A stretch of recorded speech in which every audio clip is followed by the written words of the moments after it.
একদম পুরো জ্যান্ত।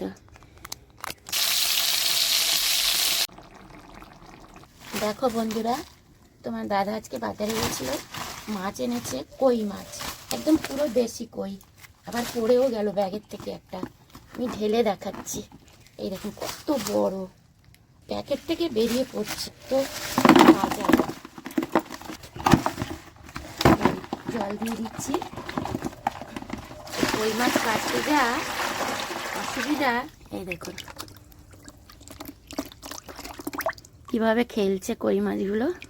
এই কই মাছ দিয়ে আমি একটা রেসিপি দেখাবো আপনাদেরকে, পুরো সম্পূর্ণ আলাদা ধরনের। ফুলকপি দিয়ে দেখাবো। আপনারা ভাবছেন ফুলকপি তো আমরা মাছ দিয়ে খাই, কিন্তু এই কই দিয়ে আলাদাভাবে দেখাবো।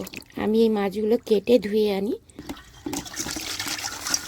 দেখুন সব কই মাছ আমি কেটে এনেছি, কেটে ধুয়ে বেছে এনেছি।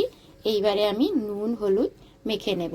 হলুদ দিচ্ছি, নুন ভালো করে এইভাবে মেখে নেব। মাখা হয়ে গেছে, এবার আমি চাপা দিয়ে রেখে দিচ্ছি। কড়ার মধ্যে আমি জল দিয়ে দিচ্ছি, কপিটা সেদ্ধ করে নেব। জলের মধ্যে দিচ্ছি নুন, হলুদ, রসুন বাটা। এবারে কপিগুলো যে কেটে রেখেছিলাম, সেই কপিগুলো আস্তে আস্তে করে ছেড়ে দিচ্ছি। এইভাবে করে আপনারা কপি ভাপিয়ে নেবেন, দেখবেন কপির কোনো গন্ধ থাকবে না, আর খেতে ভালো লাগবে। মাছটা আমি কপি দিয়েই করব, আপনারা চাইলে আলুও দিতে পারেন। দেখুন কপি সেদ্ধ হয়ে গেছে, কপি এবার আমি তুলে নিচ্ছি। এভাবেই সব কপিগুলো তুলে নেব। ছোট্ট একটা কড়া বসিয়ে দিয়েছি, কয়েকটা মশলা আমি ভেজে নেব। ধনে, জিরে, গোলমরিচ। গ্যাস ধরিয়ে কড়া বসিয়ে দিয়েছি, কড়ার মধ্যে আমি তেল দিয়ে দিচ্ছি। সর্ষের তেল দিয়ে প্রথমে আমি কপিটা ভেজে নেব। কপিগুলো ভেজে নিচ্ছি। কপি লাল লাল করে ভাজা হয়ে গেছে, এবার আমি তুলে নিচ্ছি। এই তেলেই আমি মাছ ভেজে নিচ্ছি। ভাতটা ভাজা হয়ে গেছে, মাছটা দেখুন আমার মাছ আর কপি ভাজা হয়ে গেছে। তেজপাতা, কাঁচা লঙ্কা, পেঁয়াজ কুচি। পেঁয়াজ লাল লাল করে ভাজা হয়ে গেছে। টমেটো, আদা বাটা, কাশ্মীরি লঙ্কা, হলুদ।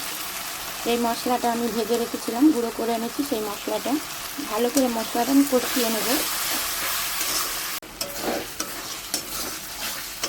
মশলা কষে এসেছে, জল দেব। জল দিয়ে 5 মিনিটের জন্য ঢাকা দিয়ে রাখবো। ভালো করে নেড়ে দেব। 5 মিনিটের জন্য ঢাকা দিয়ে রাখছি।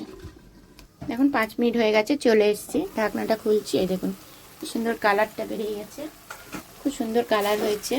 মশলাটাও কষে গেছে। যত ভালো মশলা কষাবেন তত খেতে ভালো হবে। এবারে আমি কপি যে ভেজে রেখেছিলাম, কপিগুলো দিয়ে দিচ্ছি। আবারও আমি ভালো করে কষিয়ে নেব। ভালো করে নুন, গরম মশলা আর একবারও ভালো করে নাড়িয়ে দেবো। পরিমাণ মতন জল দেবেন। একটু ঝোল ঝোল রাখবো আমি, শুকনো করব না। এবারে ফুটে উঠেছে, এবার মাছ দিয়ে দিচ্ছি। মাছগুলো ভাজা ছিল, যেহেতু কই মাছ তো আমি আর জল দেব না, এই জলই রাখবো। 5 মিনিটের জন্য আমি ঢাকা দিয়ে রাখবো। দেখুন আমার ফুলকপি কই হয়ে গেছে, দেখুন কত সুন্দর কালার ছেড়ে দিয়েছে। এইভাবেই রেসিপিটা তৈরি করবেন।